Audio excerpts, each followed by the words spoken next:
Assassin's Creed Black Flag Resynced was recently announced, and there was a question of whether or not it's going to have any new accessibility in this new remake. But today, I've got an exclusive that'll answer that very question.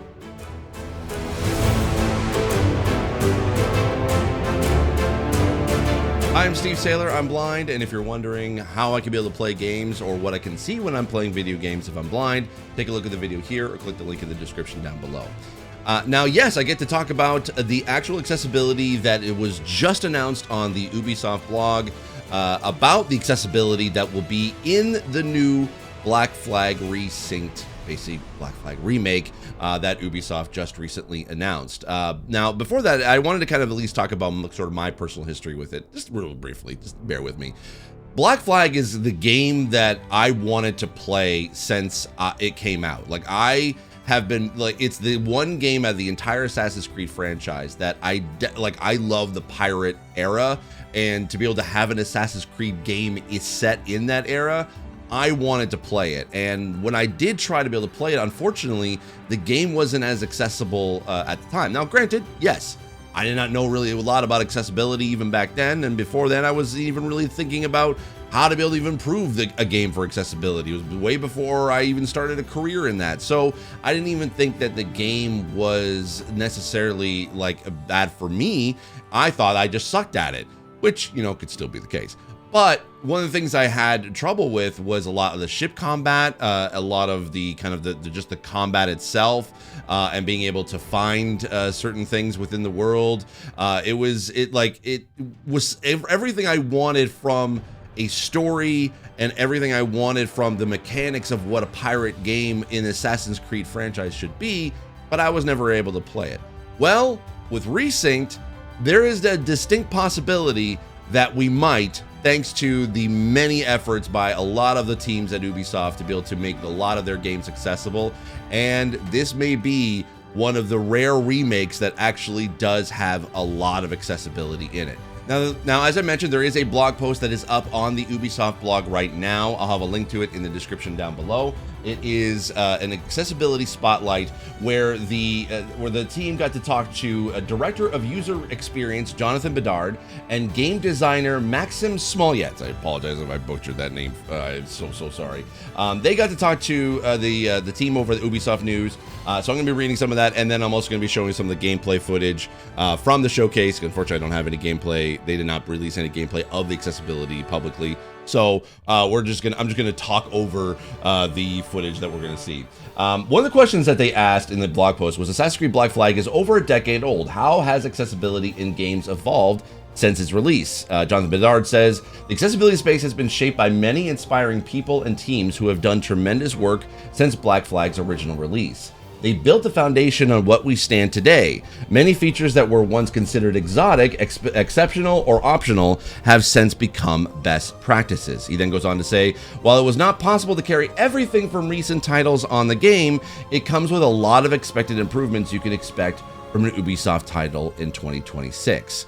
Further on, the question was asked, does the nature of Resynced being a remake create any new challenges in adding accessibility features? How does it differ from creating accessibility features in a new IP?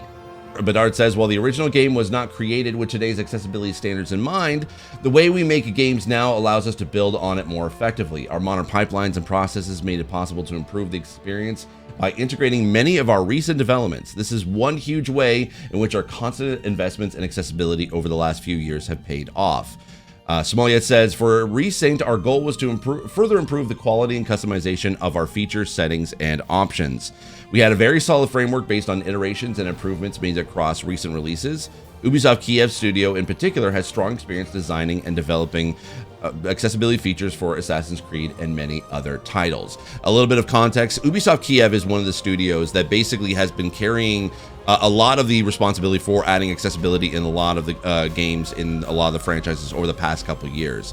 I remember Ubisoft Kiev was heavily working on the accessibility of Watch Dogs Legion when I was consulting with it at the time, and they've been basically just running a lot of the accessibility features ever since. It's a worldwide studio, so there is a lot of studios and teams that do work on accessibility, but Ubisoft Kiev has done a huge chunk of a lot of accessibility work. All right, so now let's get actually into the accessibility features list, which now this may not be the representative of the entire settings within the game, but these are spotlights of features that are specifically designed for accessibility.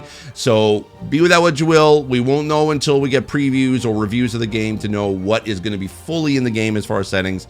So if there's something that is missing that they don't have listed in this blog post, it may come in either in the future or at launch or in the future. We're not 100% sure as of yet, but these are the features that they're highlighting in the spotlight. First off is the visual. There's going to be colorblind options. Color presets now not only affect the UI, but all the essential color-coded VFX, such as special attacks or intuition glows. There is screen narration within both menus and game. All information that is delivered through text should be narrated, including coordinates, locations, and ship info panels, essential for Black Flag gameplay. There's HUD VFX customization. Select from presets or adjust HUD elements individually. In Resynced, this menu was expanded to be more granular, include gameplay VFX, such as highlights of docking spaces, areas of interest, glow for telegraphed attacks, etc. Backgrounds also cover more elements when toggled on, interaction prompts, and in world. Toggle motion blur, screen shake, and camera effects to reduce blurring, distortion, and uncontrolled camera movement, allowing to deal with potentially low visibility and motion sickness during gameplay. There's a toggle camera dot, a permanent HUD element in the center of the screen on top of other reticles and HUDs aimed to help with motion sickness. Size and color can be customized.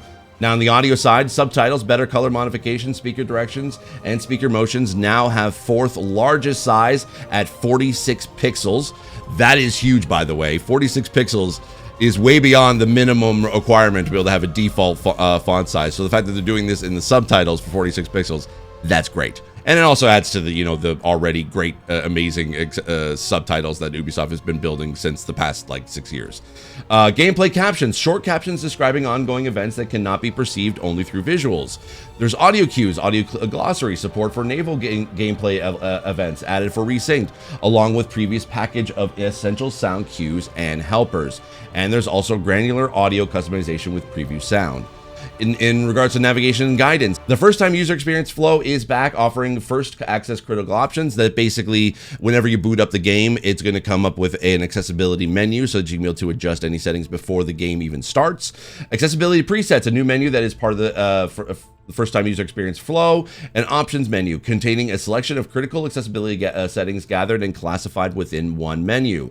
Toggle the presets are customized and individual options within. We've seen that with a bunch of games more recently in the Assassin's Creed Shadows and Star Wars Outlaws games specifically, because they do have presets and you can go in and customize it, or you can just have it on and it'll enable all of the accessibility that's been deemed for that particular disability category, and it's been taken from all the different settings from all the different menus. There's also tutorial section. Tutorials can be found in the codex section at any time. And there's also menu tutorials, always alerts when there are new menu functions. Moving on to controls, control remapping, customize inputs, menu split by gameplay context. In Resynced, it offers even deeper customization. Whole toggle modes for multitude of gameplay actions, both naval and on ground. Multiple input devices and auto switch, mouse and keyboard controllers and combinations of different controllers. Lock on camera, lock the camera on any enemy. You can do X and Y axis inversion, stick inversion, and dead zone and threshold customization. In gameplay, you can do multiple difficulty settings for naval, ground, activity, and stealth gameplay. Advanced parkour and manual jump, customize how the game controls, whether you like classic AC or more modern control scheme. QuickTime events, you can shark attacks and other QuickTime events can be skipped. Aim assistance, 4 levels of aim assistance are offered: off, light, moderate, and full. And unlimited oxygen allows access to underwater activities for players that need more time to adapt. I love this. Now, does it have everything that Ubisoft has ever made in terms of accessibility from previous games? It may or may not. In certain ways, there are some design elements that they've sort of incorporated as just part of the core gameplay of a lot of games that you don't have a lot of accessibility customization options for. But this is a great step forward in the just making this Black Flag more accessible than it was at original release. And I love that Ubisoft has been taking the time to make sure that this new remake or Resynced is going to be as accessible as they can. Now, granted, if there was something that was missing that you think that Ubisoft could have easily added, if that's the takeaway you have from some of the options that are not listed there, I will honestly say making a remake is extremely hard. They are porting this to a new engine, so yes, there are certain things that can be imported over. That's why we have some accessibility settings in there. The fact that screen narration is in there, that is huge for this game. I thought that was going to be one of the features that was not going to be able to be added, but I'm glad to see that that's there.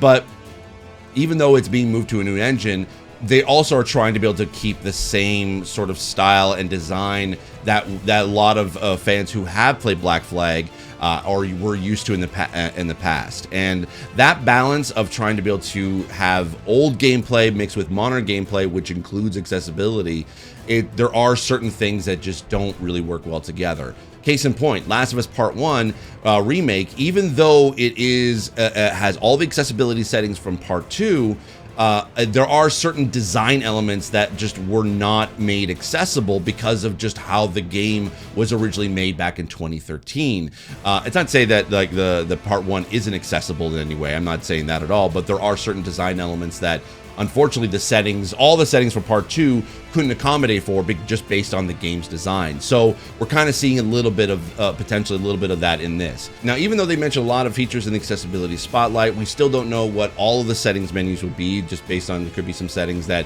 might actually be good for accessibility but may not be listed here. Well, we won't know that until the previews or reviews come out or closer to the release in July. So hopefully I'll be able to get my hands on the sticks to be able to give it a try between now and then. We'll see. Stay tuned, and if you want to be able to make sure to check that video, hopefully when it comes out, make sure to subscribe to this channel to be able to get more videos from me, and also click the like button if you like this video. Thanks so much for watching. I'll see you in the next one. Take care. Bye-bye.